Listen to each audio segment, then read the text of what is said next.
All right, what up, though, and welcome back to Detroit Sports Report. All right, well, Detroit Lions, we are on a bye week this week, so there's no game to talk about there, but there has been plenty news surrounding the organization in the past week. As we all know, the man with the pencil in his ear is on the hot seat. The man with the pencil in his ear, Matt Patricia, Lions head coach, he's on the hot seat. And when I say hot seat, I mean hot seat with the media. Not really so much with the organization, because I think they're kind of behind him. But with the media, they've been on his head.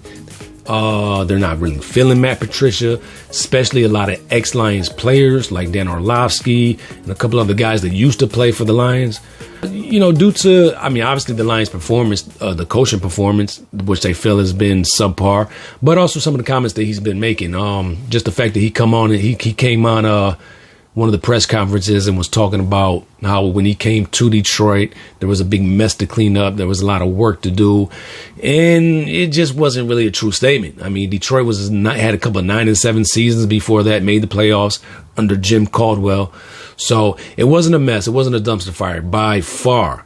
Were we the best team in the league? No. But we were trending in the right direction. We were on our way up, ascending. So the plan was to bring in Matt Patricia, and he was supposed to take us to the next level since he has Super Bowl experience over in New England. And he had ties with the GM, Bob Quinn. So that was supposed to be the plan, and, they could have took all the credit for it. Even though Jim Caldwell really got this thing turned around, he got a good culture going on around here. He had the right players in place. And, I don't know. It's just a tricky situation because I really like Jim Caldwell. He did a great job over here. And Bob Quinn felt like he was going to call his little buddy from New England and bring him in, take this team to the next level and kind of take all the credit. But unfortunately, it just hasn't worked that way. It's been the exact opposite. They've took not 2, 3, 4, 5, 10 steps backwards. We went from a playoff team 9-7 to whatever his record is, and wow, some really bad seasons under Matt Patricia. I call him the guy with the pencil. Yeah, the guy with the pencil just isn't getting the job done.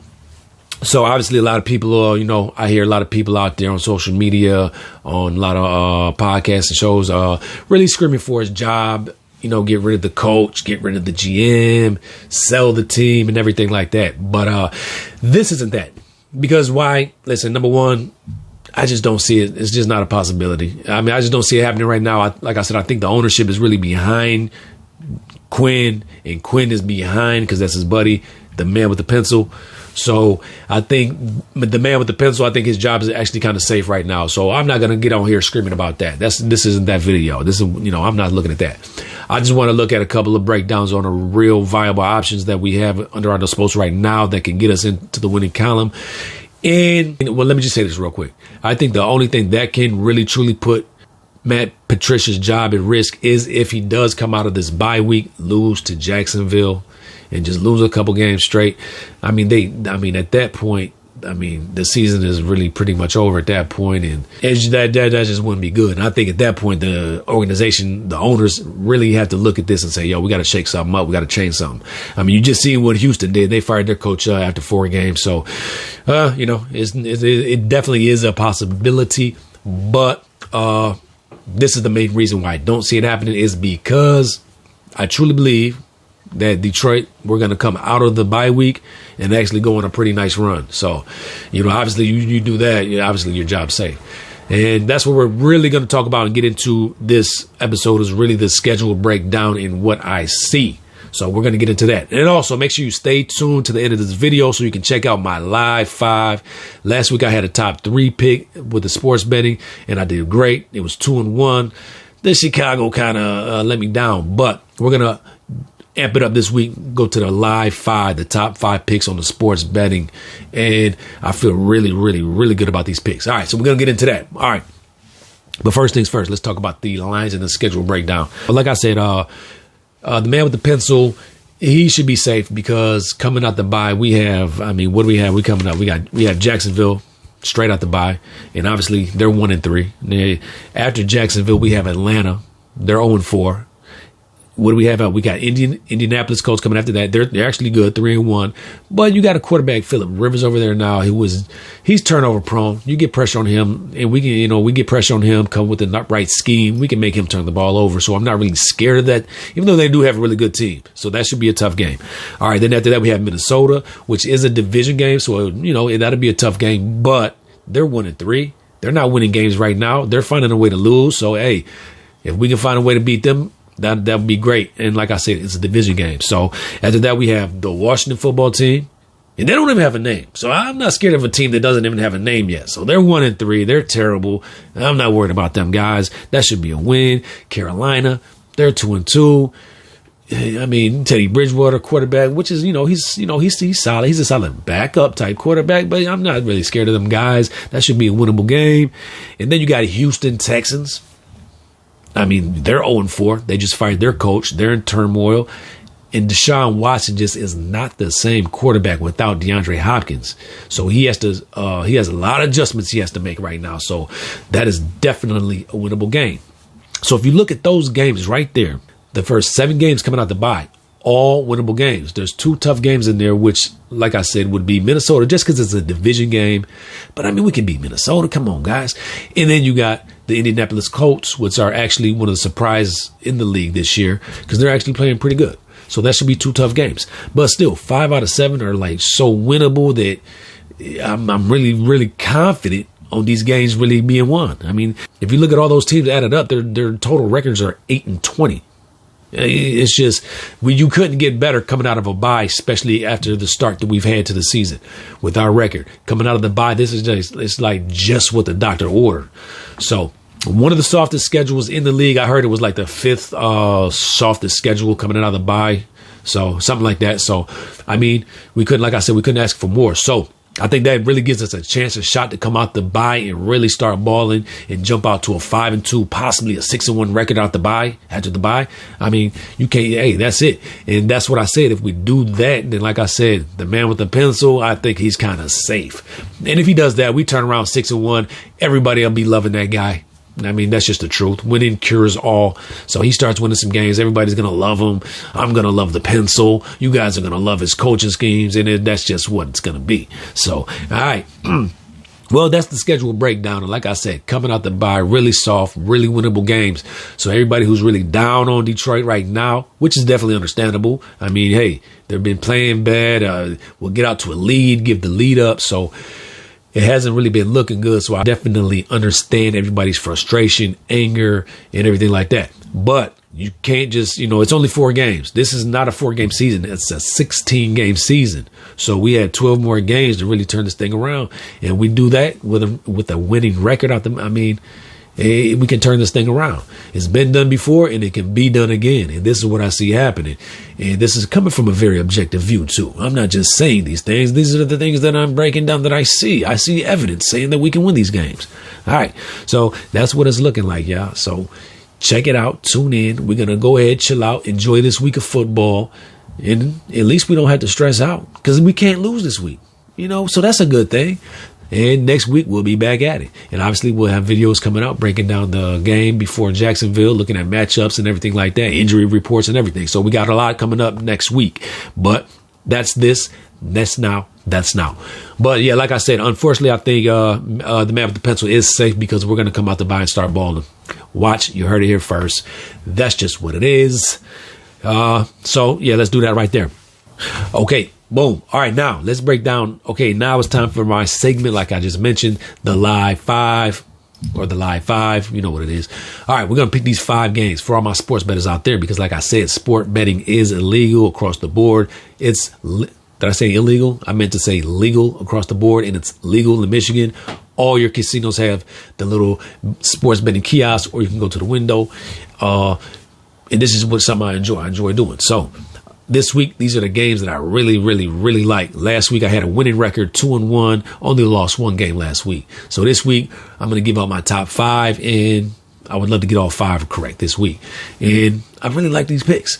And once again, my disclaimer is I'm not telling anybody to go out here and make these bets. I'm not trying to give any kind of advice and tell you, oh, this is what you need to do. I am not doing that. I'm just saying the ones that I like. Because I like to hear other guys break down on games and certain bets and lines, because I like to hear what they like. And then if I want to do something, I consider what they do and put my own twist on it and make my own bets. So I'm not telling anybody to do it. These are just the games that I like. All right. Anyway, without further ado, let's break it down. Okay, well, the first game I like is Arizona, -7. And I know everybody's like, Arizona, they started off the season hot, but then they lost to the Lions, and they just haven't been looking really good since then. So, yeah, I know they're not hot. But anytime you're hot and then you kind of simmer down, the best thing you can do is play a team like the New York Jets. So they're playing the Jets this week, and Jets are just, let's call it what it is. They're one of the worst teams in football. So anytime you need to cure some ails, you go play a team like the Jets. They used to say that about the Detroit Lions at one point, but I'm not saying that, so forget that. So, yeah, I think this is when they bounce back against that Jets defense, which is terrible, and that offense isn't really clicking like that. So that's why I like Arizona -7 this week. I'm running with it. All right. Number 2. I like Atlanta -2.5. They're playing the Carolina Panthers. I'm not really sold on Carolina. Like I said, we're playing Carolina coming up, and I'm just not sold on them.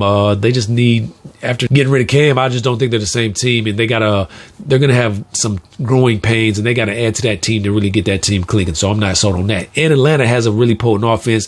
They'll jump out to a big lead, and kind of like the Lions, they'll give a lead up and end up losing the game. But I think they can put together a whole game this week against Carolina, score some points, get out to an early lead. And Carolina's just not built to come back. They're not built like that. So if Atlanta does get out to an early lead, I think that 2.5 should be safe. So I like them to win by a touchdown, but 2.5 I like a lot. So that's what it is. And then the next game I like Cincinnati +12 against Baltimore Ravens. Yes. I know Baltimore is one of the best teams in the league. Even though they lost to Kansas City, they still ball out, and they're a very dangerous team. Lamar Jackson is awesome. We already know that. But listen, this Cincinnati team led by Joe Burrow, I like what I'm seeing so far. He's young. He's having his growing pains, but he's looking really good. He's looking like a solid quarterback. He's looking like a #1 pick like he was. So I like what he does. I think he has enough to, and just the team around him is decent. So I think he has enough to keep them in a game. I think it's going to be a lot closer game than a lot of people think. I think it'll be a very entertaining game. I am not saying Cincinnati is going to win. I'm not saying that. Baltimore still wins this game. Possibly by like 10, but I like Joe Burrow to stay close enough, and maybe like a late touchdown in the garbage time minutes just to bring him a little bit closer, something like that. But definitely 12.5 with Cincinnati. I like that one a lot, so I'm riding with that. And then here we go, Jacksonville +6. I know everybody's like, I'm saying Jacksonville was terrible. We're about to beat Jacksonville is what I think, but +6 points against a winless team, Houston. I got to take it. Jacksonville, Houston, I'm going to take Jacksonville with the points. They might lose the game by a field goal. Who knows? But I'm going to take Jacksonville with the points because Houston is just not a very good team right now. And that Gardner Minshew guy, sometimes he can get hot and have a big game. And if he's going to get hot and have a big game, it'll be against a team like Houston. So that's what I like. All right. And my last one, drum roll. This game right now, I don't like this game. I love it. I got Kansas City Chiefs against Las Vegas Raiders. Now, I'm not picking either team to win. It is what it is. I'm taking the over, okay? I'm taking Kansas City and the Las Vegas Raiders over 55. I think this is going to be an offensive shootout, honestly. Kansas City is going to score. You can't stop them. They can score against anybody. And I think Las Vegas Raiders, they've been playing really good football this year. They've been looking really good. And I think they have enough firepower led by Derek Carr and Henry Ruggs, their new receiver, and that Jacobs running back is a beast. I think they can score up and down with them. Maybe not match them, but they can score enough to make this go over 55. Like I said, I don't like this pick. I love it. This is my favorite pick of the week, so I love it. Vegas, Kansas City over 55. That's a lock. That's my lock of the week. Out of all 5, when I do these live 5 picks, out of the one game, I'm always going to have one lock, which means that's my favorite pick. So that right there, that's my lock of the week. Kansas City, Vegas over 55. Love it. All All right, y'all. Well, thank y'all for tuning in, tapping in. Let's go watch some Sunday football without the Lions. Next week, we'll be back. And like I told you, we're getting back on track. The Detroit Lions will come out the bye week with a win, and we're going to go on and win the next 5 out of 6 after that. You heard it here first, baby. This your boy, Chris, from Detroit Hustling Business. This is the Detroit Sports Report. Tune in next time. Hit that like button. Hit that subscribe button. I should have said that at the beginning, but I'm going to say it now. Hit the like button, subscribe button. Let's do this. All right, y'all.